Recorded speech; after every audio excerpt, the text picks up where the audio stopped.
guest line to bring on another guest who needs no introduction. We go from Jason Stark to Jeff Goodman, college basketball analyst, now with the Field of 68. Jeff, thanks so much for coming on. I can't believe the summer is winding down here. We're going to be talking college basketball here before we know it.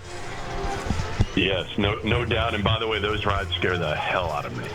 All right, so we're all in agreement. I wouldn't go We're all in agreement. Yeah. I don't mind like at an amusement park, but you can't take a ride out of a suitcase and put it up and expect me to get on it. Apparently you can, because a lot of people are riding it. All right, let's talk some hoops, Jeff, and let's we're going to spend some time here talking Syracuse. And I don't need to tell you it's been a rough few years for the program. How do you feel about the offseason additions, the offseason moves that Red Autry has made? And I guess from a national perspective, do you feel like Syracuse has made a big enough splash this offseason to kind of elevate its profile going into this new season? Nationally, I don't know if they've made a huge splash, but I think if you're paying attention, this is the best team that Red has had so far since taking over, and certainly they're better. Are they Duke? Are they Carolina? Are they Louisville in terms of talent? No, but nobody's expecting that. Let's face it. If they can get in that next tier or to the top of that next tier, which is fairly wide open in the ACC this year, then, okay, you're taking a major step forward. I think they had some more NIL resources this year, and they did a good job with the roster, making it something that I think now can compete with anybody in the league not named Duke or Louisville. When you mentioned that next tier of basketball in the ACC, that next tier hasn't been great for the past few years in the ACC. That's Do you right. think the ACC is capable of getting more than 4 or 5 teams this year? And by the way, let me add NC State to that mix that I just said, because I actually think it's going to be Duke, Louisville, then NC State, then Carolina, then you're talking like for the 5th team. It's gotten better, but it's still not where it needs to be. I mean, the hire of Will Wade at NC State made them instantly a top 25 type program or team. Clemson's always going to be solid, but they don't have a lot of NIL. They got hurt by this new Rev Share that's coming in. They're going to get hurt bad. Florida State's got no money, really, right now. Georgia Tech's got no money. Boston College has no money. So a lot of these schools are kind of, their hands are tied. Their coaches' hands are tied. Virginia's got money. Ryan Odom. They should be good in a year or two. But there's going to be a clear delineation, a clear separation between the haves and the have-nots, especially within the ACC the next year or two. Jeff, you rattled off your top 4 teams, 4 or 5 teams in the ACC. You look back the last 4 years, the ACC has not gotten more than 5 teams in the NCAA tournament. And I think the feeling around here is that Red Autry better get back to the NCAA tournament. So with that in mind, do you think, given the roster, given what and I know there's a lot of time between now and when the season starts, and a lot of things have to play out, do you think this team is capable this year of being that 5th or 6th team and getting into the Field of 68? Definitely capable. Absolutely capable. I think enough talent is there. Enough experience is there. I love the pickup of Nathan George. I think J.J. Starling now, is their guy. We know that. He's not a great shooter, but he does everything else well. Donnie Freeman's got a year under his belt there. To me, the X factor is none other than Carmelo's kid, than Kiyan Anthony. He's the X factor, and I'm just not sure, guys. Like, if he's coming off the bench and giving you 18 minutes a game, and as part of that, like, second unity and giving you scoring, I'm fine with it. If you're saying you're going to really give Kiyan Anthony the ball and let him, be your leading scorer, one of your leading scorers, I'm not buying into that of Syracuse being a great team. It's him as a freshman. I'm just not. Locally, we've been spoiled as fans. I grew up an SU fan, and it's been a winning program. Past 5 years, not so great. From a national perspective, we hear our fans call in and say the program's a shambles, rock bottom. What is the national perspective from the press about Syracuse basketball right now? Just not a lot of relevance. You just don't talk about them a lot, which sucks. Because I love when Syracuse is good.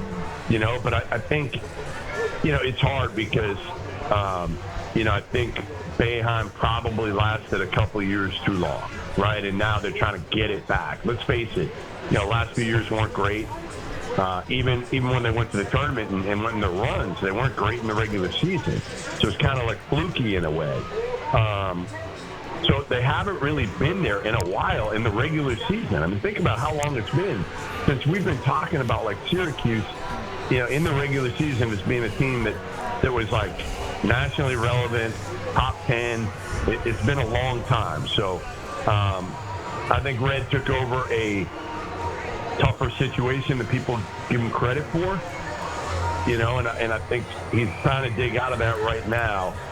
And this is going to be obviously a make or break year for him. I think this is a year that he's got to take a step forward. You can't be winning 14 games again. You better win at least 20 games this year.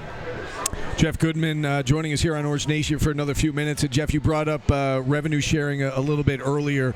Are you anticipating this being a big deal for the Big East, maybe more so than other conferences because they don't have to share with football? So, like, I know UConn's got a football team, but UConn or St. John's or Marquette, are you envisioning the Big East maybe taking a big jump with the revenue share?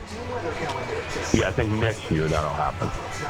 Because think about it. If you're St. John's, like Rick Pitino, and I'll compare it to an SEC team, right? Like I was talking to one SEC head coach yesterday, and they're going to get like maybe $3 million of the $20.5 million, because obviously football is going to take the brunt of it, and you got to give it to the other sports. But maybe $3.5 million. Well, a bottom tier team in the Big East, I've been told, I won't say which one, is going to get close to $6 million next year. A bottom feeder in the Big East, because again, that's all they got to worry about. They're 20.5. They don't have to worry about football. So I think for the short term, it's going to help the Big East, and then I think, Greg Sankey of the SEC is going to be like, what the hell's going on here? We got to change. Just like he's trying to do with the football playoff, right? They're trying to get all these automatic bids for the SEC, which I think is crazy. But I think he's going to try to do the same once he sees how this shakes out. And I don't think it's going to affect the SEC this year on the court. I think it starts next year when Rev Share gets into place. I've got one more question about Syracuse. I want to ask you about their schedule, and I don't know how well versed you are in terms of what they are top to bottom, but just to remind you of their non-conference. They're playing in that tournament out in Vegas. They've got Houston and Kansas that we know of out there. They've got a couple of these neutral site games. They're playing Drexel down in Philly. They're playing St. Joseph's out in Las Vegas as a neutral site game, and then the rest of it is pretty much teams that are like a net of like 300 or worse. What do you make of it? Because this is different for Syracuse, because they would play, like a Colgate that was like dangerous enough to give them trouble, or a Cornell. This year, it seems like they're going both ends of the spectrum. They're either playing teams that they should slaughter, or they're playing, teams at neutral site that are certainly going to be challenging for them. What do you make of that model, given the way that teams are trying to manipulate the net? Yeah, again, you look at Delaware State, Monmouth, Mercyhurst, Stonehill are the four you're talking about. Because realistically, Drexel, Hofstra, Northeastern, they're not going to be in the 300s. Those will all be, somewhere probably 150 to 250, somewhere in that range. But you're playing four basically bye games where the model has been, and I'm sure this is what Red and the staff are thinking, all right, we're not going to get hurt if we lose to Houston, Kansas, or even at home to Tennessee. You're not going to get hurt. Win the other 8. You got to beat St. Joe's, you got to beat Drexel, Hofstra, Northeastern, and then all 4 of the bye games, and you smoke the bye games. You beat them by 30, because that's the model lately that has worked for like Iowa State and TJ Otzelberger, because the efficiency numbers are not capped in the net. So basically, if you're winning by 30, you don't put your walk-ons in, you run it up. Those efficiency numbers aren't capped, so they keep going up, and up. And that's why teams like Iowa State, and now some teams are following suit. Now, again, it's not like – I actually look at this, and, again, they got some decent games. Drexel, Hofstra, Northeastern, St. Joe's are all solid. Houston, Kansas, and Tennessee are your marquee games. So it's not like you're playing 7 teams in the 300s. But those 300s, I hate this, but you better slaughter them. You don't want to put in your walk-on, which sucks because these kids work their butts off to get 30 seconds at the end of a game. And unfortunately, this is the model we created now where coaches have to kind of run it up to help get in the tournament. Yeah, well said, Jeff. We got to run. We really appreciate your time. Great insight as always. Enjoy what's left of your summer, and hopefully we can talk basketball with you again here in another month or two. All right, and take care of my guy, Tim Leonard. He's the best. So take care of him, and we'll talk soon. All right, we absolutely will. The great Jeff Goodman joining us Tim here. Tim Leonard getting a on name the program. drop. Yeah, we love it. We love it. Good job, Tim. Great booking there. Great job today. We'll take a timeout here. We've